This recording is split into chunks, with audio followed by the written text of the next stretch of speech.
Hey guys, it is August. Scarlet Sith. Her birthday is later this month. You should go like her on Facebook.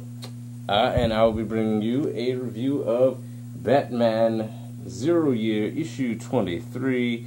Let's get right into this. Zero Year, Secret City, part 3. And in the beginning of it, very artistic as always. You see this, I believe that's Thomas Wayne, the top there, looking for Bruce. And it's too dark to see. It says, Bruce, where are you? So, at the ending of the previous issue, Bruce's house went up in flames. It was exploded by the Red Hood gang, and in here we can see he was able to stop the blast by taking hold of a barrel of some sort. I'm not sure what he has there, but he gets blown away though still, and as he's on the ground, he's hallucinating. He's seeing his dad come down with a rope bridge, saying, "What do you see down there? Wait, I can see you. I'm coming, Bruce. I have you." And grab his hand, and we see that is actually Red Hood 1. Yep, I have you, Bruce. There you go. Quite a collection of old weapons you have in this room, pal. Exciting stuff. All you're missing is the pit, a couple of lions. Man, fun we could have. Spits on his mask, Bruce does. He says, you should have never come back, Bruce. And there's a little monologue there of him getting his butt whooped and freaking, something that happens later on in the comic.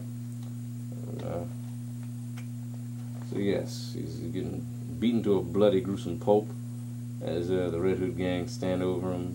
They beat him with hammers and spiked, just medieval weaponry. And Red Hood 1 takes down the photo of the portrait of his mother and father. It says, to Martha and Thomas Wayne, Titans of the City, do-gooders, titans, gunned down by a nobody over nothing for no reason. I remember my foster parents buying a lock for the door. The next day, our neighbors came home with a Saturday night special. I don't know what that means. Because at the end of the day, what people are afraid of is the nothing of it. Bruce, the randomness, the empty center, stare into it and try to find meaning. You'll go mad. All you can do is fear and survive. It's truth. That's what this gang is. You see, Bruce, I came up with the idea for it in the wake of your parents' death, and the wonderful moment, the true moment, right after. See, we wear the red hood to court the wolf rather than hide it. Eat us. We say, eat us all. Now, once in a while, someone will come along and bang heads against the futility of it. And that's always exciting. For example, there's one man I've been fighting lately, a real card. You remind me of him a bit. And then, although we'll get him, just like we got you. There's so one of the other Redditors says, we gotta get out of here, boss. The whole place is coming down. All right. Seems we have to be going, Bruce, but thank you for leaving the theater with your parents that night. You inspired me. And now let's hope my doing this will inspire some other youngster out there tonight. Here's the symmetry. Bang, bang. And he shoots holes through the faces of his parents in the portrait there, As they leave, Bruce is, staggering to his feet. It's like a little montage, no particular time, actually, but, he's going through his apartment complex. It's beautiful. The artwork just flawless. Greg Capullo is just awesome. And, they're saying, hold on, Bruce. We're almost there, flashback, as far as saying that. It'll be over soon. He's getting to Wayne Manor, through his apartment, walking the whole way. It's over. He flops down in the foyer And then we cut back to Wayne Industries or whatever. And Philip, he's got a gun pointed at Edward Nygma, the Riddler, saying, you sent that maniac to my nephew, you killed him, you killed Bruce. You barely know him, but I can tell you that he was a better man than both of us. No argument there, but it needed to happen, Edward says, I was pressuring him, he would have come around. Well, no, he wouldn't. His parents were killed in an alley with a gun. He would have come for the company. He would have taken it from you. It's not even 5 moves away. It's 2 moves away. I did you a favor. Here's one way. Okay, he says, Philip says, here's what's 1 move away. Oh, Philip, come on. You don't want to do this. And then I'm standing on the pavement. People with questions come to me, blah, blah, blah. Your past, my past, your working strategist. And he says, who says I need to destroy them? After all, you always worked on the closed loop. Nothing of yours ever left the server. So really, all I need to do is erase the records of you from this room. And so if there were some way of doing that, say maybe a powerful AC magnet beneath the floor right here, maybe one that could be turned on with a password, a word only I knew, well then it'd be pretty simple to wipe out all traces of you before any investigation even began, wouldn't it? Well, touchy, Philip. But still, you're not a killer. And he says, don't tell me what I am. You know my family, its history. You know what the things that we have done here in Gotham. What makes you think I would? Always so many steps ahead of everyone, Edward, huh? Sitting up here in your little web. Well, what do you have to say about this outcome, huh? To which Edward says, just one thing. Kane. And it activates the magnet, and Philip goes down. The password, how did you... He says, heavy is the head that wears the crown, eh, Philip? If only you had that plate installed a year later, it'd be stainless steel and non-magnetic. Well, unfortunately, I think it's time for us to part ways. You may consider this my resignation. The biggest shame is, I really believe that, had you listened to me, we could have made this company something special. I guess I'll just have to try with the Powers family. I suppose I'll see you on the other side of the game board. And then, this is where it gets really cool. Philip says, go on then. But just know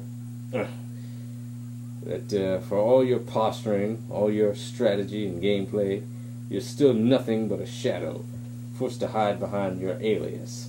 No one will ever know your name in this city. So what good is all that intelligence and maneuvering if no one knows it's you? Edward Nygma is and always will be nothing but an empty question mark. It says, goodbye, Philip. As he closes the door. And we shoot back to Bruce as he's waking up. He's getting stitched up for the first time by Alfred. He's bloody, battered, bruised, and everything, messed up, terrible. They say, Alfred saying, sorry, I'm rusty. He says, yeah. He says, you need to rest, Bruce. The blows you took to the skull, at least. Wait till the swelling recedes and your head is clear. He says, I just wanted to be home, Alfred. You didn't have to do this. So, as Bruce sits up, Alfred sits next to him and he says, when it happened, when your parents were shot, I remember being at the hospital where they were taken afterwards. I remember speaking with the doctor, and he told me that even if they'd been shot in the hospital in the cardiac ward, the severity of the wounds would have been lethal. The thing is, I was on the battlefield, Bruce, and I was good. There were times when I was sure that No, when everyone was sure that someone was done for, and I was able to. What I'm trying to say is that we might disagree, we might fight, but no matter what, I'll always be here to patch you up. That much I promise.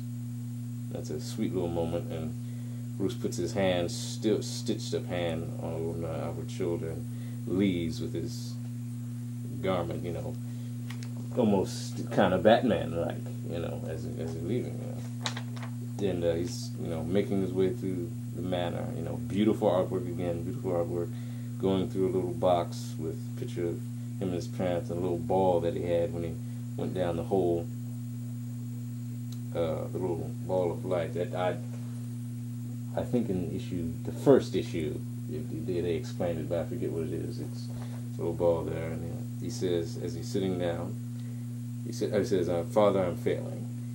I thought I knew how to do this, but I'm lost, squandered what our family built, and I've fought my war foolishly.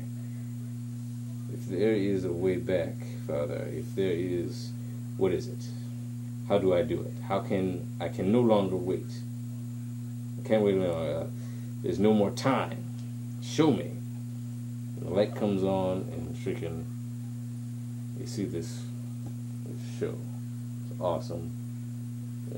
I guess he's one part hallucinating, another part, I don't know, but it's awesome. And I like the retelling of this. So, Bruce, it's kind of like a dream sequence as he's in, and you flashback, of his father saying, "No, what do you see down there, Bruce? What do you see?" As Bruce is looking out the window, and then again, Alfred from the previous issue says, the lifeblood of this city runs beneath that house. And what did the city tell you to be? We see Bruce just staring off into the distance, the darkness. Says, yes, I see. The lifeblood of Gotham City. And that's awesome. Absolutely awesome. See the red bats coming through. Just an absolutely awesome little picture there. Splash, and as he looks around and sits down and sets the little ball on the table. It says, yes, Father, I shall become a bat. And the little purple thing falls down and breaks, and you see a very familiar scene right there. So, and that's the end of the issue. The next issue will be Birth of a Legend. So this is a really awesome issue. And the backup also was, again, really epic. So, Year Zero, Part 3, Secret City, awesome. Absolutely awesome. And, I'll give it a 9.5 out of 10. Awesome. Pick it up. Follow me, Tumblr, Twitter, whatever I put down there. Thanks you guys for watching. And also, I want to give a nice thank you to Adam, who watches my video. I met you at Otakon, man. It was very nice meeting you.